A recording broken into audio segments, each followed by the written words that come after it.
சிம்ம ராசிக்கு குருவினுடைய பார்வை எங்கெங்கெல்லாம் விழுகுது அப்படின்னு பார்த்தீங்க அப்படின்னா 4, 6, 8 அப்படின்னு சொல்லக்கூடிய இடங்களில் விழுகுது. என்ன சார் இரட்டைப்படை எண்களாக இருக்கே, இது எப்படி ஃபேவராக இருக்கும் அப்படின்னு நீங்கள் கேட்குறது புரியுது. 4ஆம் இடம் அப்படின்னு பார்த்தீங்கனாலே புதிய வண்டி வாங்குறது, அதுக்கப்புறம் புதிய வீடு வாங்குறது, ப்ராப்பர்ட்டிஸ் அப்படிங்கிற விஷயங்கள் வாங்குறதுக்கான வாய்ப்புகளை ஏற்படுத்தி கொடுப்பாரு. அப்போ நீங்கள் யோசிக்கலாம், 12 இருக்கக்கூடிய குரு செலவுகளை கொடுப்பாரு அப்படின்னா இந்த மாதிரியான செலவுகளை தான் கொடுப்பாரு. சுப விரயமாக இதை நீங்கள் மாற்றிக்கிறது உங்களுடைய புத்திசாலித்தனம். அதுங்க தான் நீங்கள் வந்து கேர்ஃபுல்லாக இருக்கணும். அடுத்து வந்து பார்த்தீங்கன்னா 6ஆம் இடம். 6 அப்படின்னு சொன்னாலே ருண ரோக சத்ருஸ்தானம். இப்போ நோய், கடன், வம்பு, வழக்கு இந்த மாதிரியான விஷயங்கள் எல்லாம் இருக்குது அப்படின்னு வச்சுக்கோங்களேன். நோயில் இருந்தால் உங்களுக்கான சரியான மருத்துவ முறை அப்படிங்கிறத குரு வந்து ஐடென்டிஃபை பண்ணி கொடுப்பார்.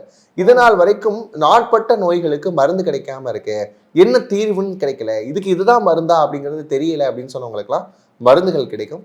வம்பு வழக்குகளில் இருக்கக்கூடிய காலகட்டம், ஏன்னா இதனால் வரைக்குமே நிறைய விஷயங்கள் ஃபேஸ் பண்ணிட்டீங்க. இனி வரக்கூடியதெல்லாம் கொஞ்சம் வந்து அந்த கோல்டு வார் மாதிரியான விஷயங்கள் எல்லாமே சால்வ் ஆகக்கூடிய அமைப்பு அப்படிங்கிறது குருவினுடைய பார்வையினால் அமைய போகுது. அதுக்கப்புறம் வந்து பார்த்தீங்கன்னா அந்த எதிரிகள், எதிரி தன்மை, அந்த மாதிரியான விஷயங்கள் இருக்கு இல்லையா, இதுல இருந்தெல்லாம் விலகக்கூடிய காலகட்டம் அப்படிங்கிறதையும் நம்ம பார்க்குறோம். அதுக்கப்புறம் 8ஆம் இடம் அப்படின்னு சொன்னாலே மனக்கவலை. அதுக்கப்புறம் வந்து பார்த்தீங்கன்னா இன்னும் நிறைய விஷயங்களை சொல்லவும் முடியல, மெல்லவும் முடியல அப்படிங்கிற மாதிரியான விஷயங்களுக்கெல்லாம் ஒரு விதமான ஆறுதல் அப்படிங்கிறது குரு பயிற்சிக்கு பிறகு அமைய போது. சிம்மராசிக்காரங்க இயல்பாக எப்படி இருந்தீங்களோ அது மாதிரியான இயல்புக்கு திரும்பக்கூடிய ஒரு காலகட்டம் அப்படின்னு பார்த்தீங்கன்னா இந்த காலகட்டம் தான்.